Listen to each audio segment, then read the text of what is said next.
Morning students, DElEd fourth semester के सैद्धांतिक विषय आरंभिक स्तर पर भाषा एवं गणित के लेखन क्षमता के पठन लेखन क्षमता का विकास में आज का हमारा टॉपिक है वर्ण, शब्द और वाक्य। भाषा के 3 खंड होते हैं। वाक्य भाषा की सबसे बड़ी इकाई है जो कई शब्दों से मिलकर बनती है। शब्द भाषा की दूसरी इकाई है जो कई वर्णों की ध्वनियों से मिलकर बनता है और वर्ण भाषा की तीसरी इकाई है। तो इस तरीके से भाषा के 3 खंड हैं, वाक्य, शब्द और वर्ण। तो हम बात करते हैं पहले शब्द, पहली इकाई जो है वो वर्ण है, सबसे छोटी इकाई जो है वो वर्ण है।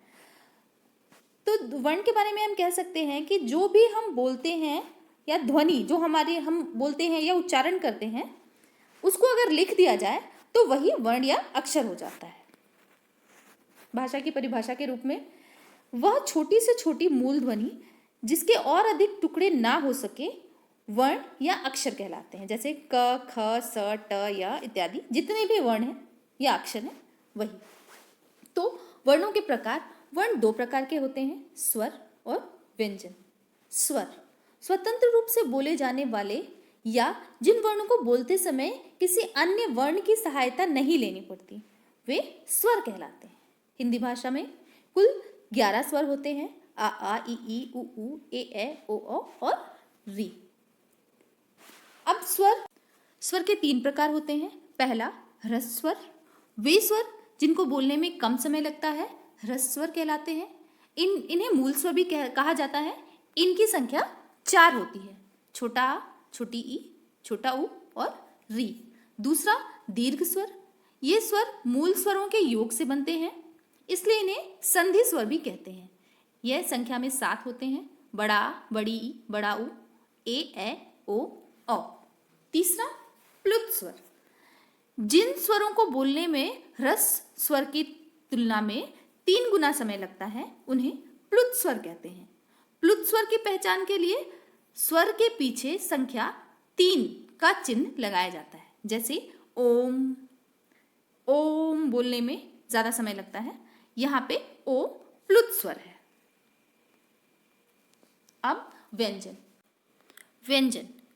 वे वर्ण जिनका उच्चारण स्वरों की सहायता से होता है व्यंजन कहलाते हैं। प्रत्येक व्यंजन के उच्चारण में आ की ध्वनि छुपी रहती है। आ के बिना व्यंजन का उच्चारण संभव नहीं है।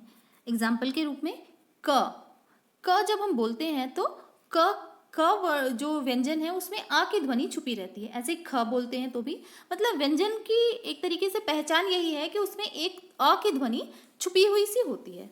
तो हम कह सकते हैं कि स्वर वर्ण स्वतंत्र है और व्यंजन वर्ण स्वर पर आश्रित होते हैं। हिंदी में व्यंजन वर्णों की संख्या 33 होती है और इसकी निम्नलिखित श्रेणियां होती हैं। मतलब व्यंजन को 3 भागों में बांटा जा सकता है। पहला स्पर्श, दूसरा अंतस्थ और तीसरा ऊष्म। तो स्पर्श व्यंजन जिन व्यंजनों का उच्चारण करते समय जीभ को कंठ, तालु, मूर्धा आदि का पूरा स्पर्श करना पड़ता है उन्हें स्पर्श व्यंजन कहते हैं।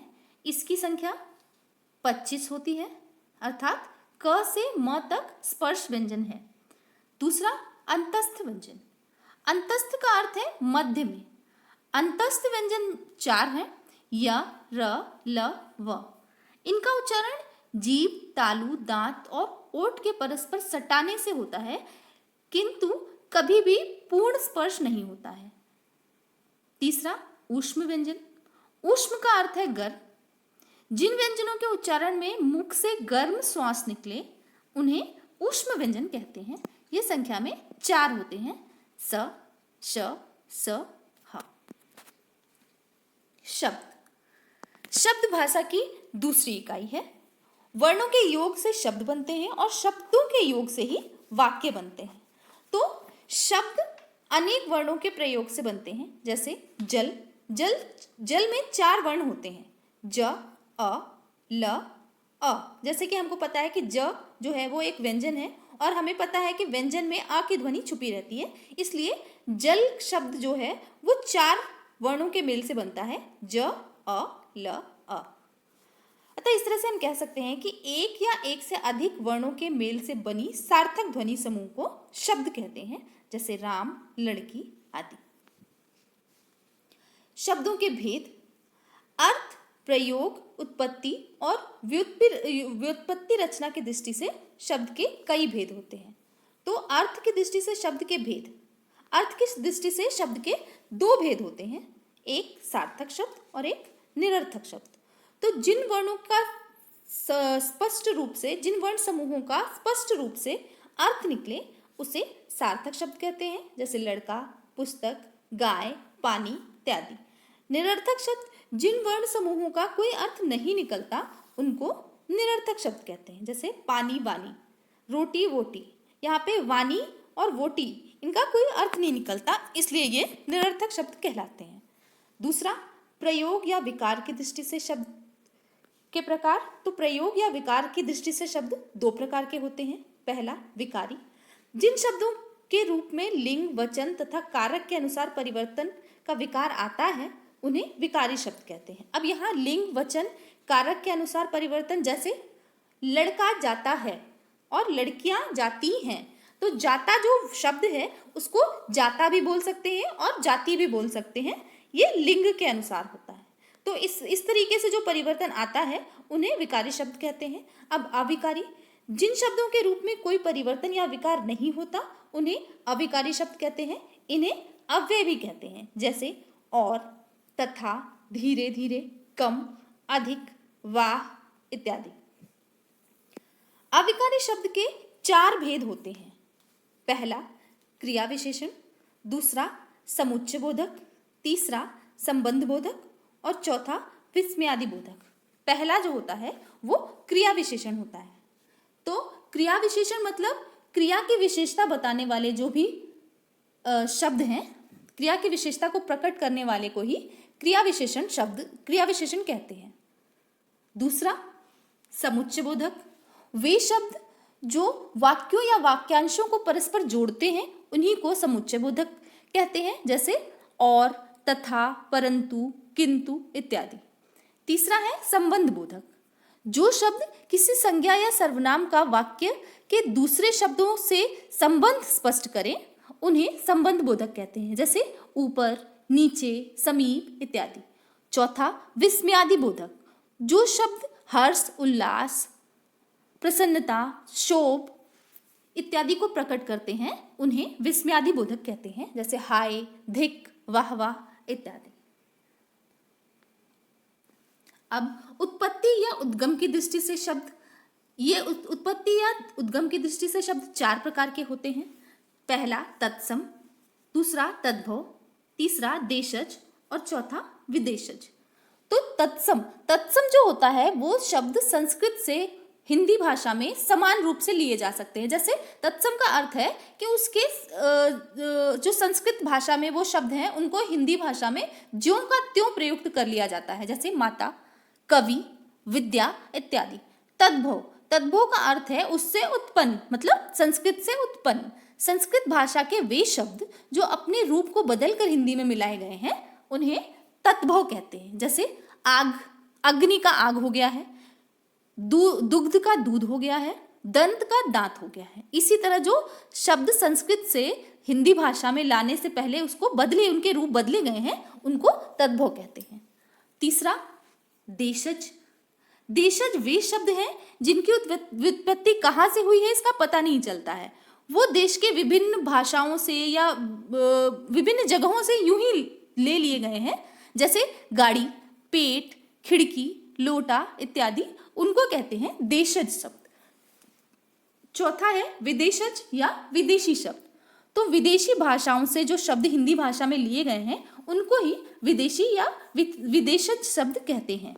जैसे कि बहुत सारी भाषाएं हैं, अंग्रेजी, उर्दू, फारसी इत्यादि से बहुत सारे शब्द हमारे हिंदी भाषा में लिए गए हैं, जैसे रेडियो, स्कूल, गमला, आलू, फर्श इत्यादि को हम विदेशज या विदेशी शब्द कहते हैं। अब व्युत्पत्ति या रचना की दृष्टि से शब्द तीन प्रकार के होते हैं। पहला, रूढ़ का अर्थ है परंपरागत, अर्थात जो शब्द परंपरागत हों तथा जिनके खंडों का कोई अर्थ ना निकले उन्हें रूढ़ शब्द कहते हैं, जैसे रोटी, नदी, घोड़ा इत्यादि। इन शब्दों के खंडों का कोई अर्थ नहीं निकलता, मतलब अगर रोटी का खंड किया जाए, रो और टी, इनका अलग अलग कोई अर्थ नहीं निकलता, तो ये होते हैं रूढ़ शब्द। ठीक है। दूसरा है यौगिक, ऐसे शब्द जो दो शब्दों के मेल से बनते हैं और जिनके प्रत्येक खंड का कोई अर्थ हो, उन्हें यौगिक शब्द कहते हैं। जैसे पाठशाला, डाकघर, विद्यालय, नक्षत्र मंडल। यहाँ पे पाठ और शाला दोनों को अगर इनके खंडों को अलग किया जाए तो इसका अलग अलग अर्थ निकलता है। ऐसे डाकघर का अलग अलग अर्थ डाक और घर का निकलता है। विद्यालय, विद्या धन आलय, इसका अलग अलग अर्थ हम निकाल सकते हैं। तो ऐसे शब्द जो होते हैं वो यौगिक शब्द कहलाते हैं। तीसरा योग रूढ़, ऐसे शब्द जो यौगिक तो होते हैं, अर्थ के विचार से अपने सामान्य अर्थ को छोड़कर किसी परंपरा से विशेष अर्थ के परिचायक होते हैं, वो योग रूढ़ कहलाते हैं। मतलब ये है कि यौगिक शब्द जब अपने सामान्य अर्थ को छोड़कर कोई विशेष अर्थ बताने लग जाए तो वही योग रूढ़ शब्द कहलाते हैं। जैसे पंकज में पंख धन ज मतलब कीचड़ में पैदा होने वाला कमल।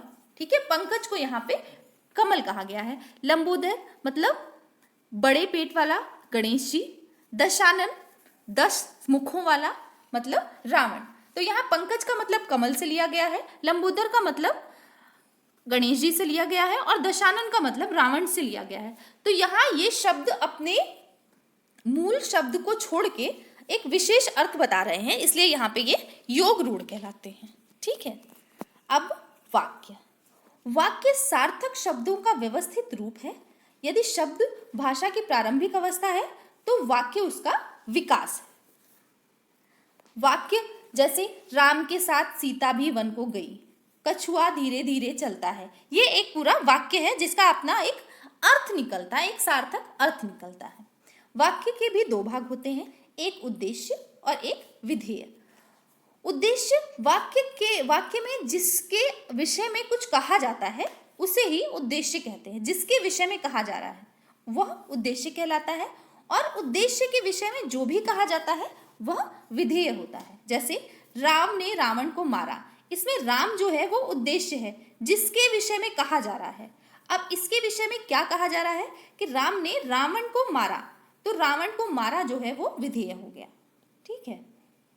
वाक्यों का वर्गीकरण, वाक्यों का वर्गीकरण मुख्यतः दो दृष्टियों से किया जा सकता है। पहला रचना या स्वरूप की दृष्टि से, दूसरा अर्थ की दृष्टि से। रचना या स्वरूप की दृष्टि से वाक्य 3 प्रकार के होते हैं, सरल या साधारण वाक्य, मिश्रित वाक्य और संयुक्त वाक्य। साधारण वाक्य उस वाक्य को कहते हैं जिनमें एक उद्देश्य और एक विधेय होता है। जैसे कृष्णा प्रतियोगिता में भाग लेती है, यहाँ पे कृष्णा उद्देश्य है और प्रतियोगिता में भाग लेती है विधेय है, ये साधारण वाक्य है।